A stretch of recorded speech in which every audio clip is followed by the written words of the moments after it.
Gustavo, você tem canal no YouTube? Tenho. E quantos inscritos você tem no YouTube? Tenho 0, não sei. Eu nunca mais olhei quantos eu tenho. E por que você teve a ideia de criar um canal no YouTube? Pra começar que eu não criei, eu criei uma conta no YouTube, adicionei um vídeo nos favoritos e daí surgiu um canal. E também porque eu tentei criar um canal antes desse, porque eu ficava vendo outros vídeos de outros canais e tal. E por que você teve a ideia de fazer essa entrevista para o seu canal? Porque eu sou besta, sei lá, que eu vi Frei Castanheira fazendo. Aí por que você fica andando e senta no sofá só porque é besta, só para ganhar inscrito no YouTube e fazer comédia?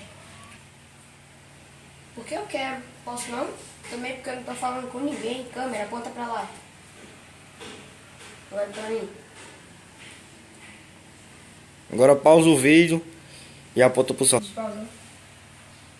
Agora ele está lá. E Agora olha pra lá. Tem nada. nada. Bora. E Gustavo, por que você teve a ideia de fazer vídeo de jogos só depois? Porque eu ainda não tô com meu tablet que tem jogos e tal. Aí eu só vou fazer vídeo de jogos quando eu tiver meu tablet pra filmar ele. E por que você não faz intro no seu canal? Pra todo final de vídeo seu aparecer sua intro?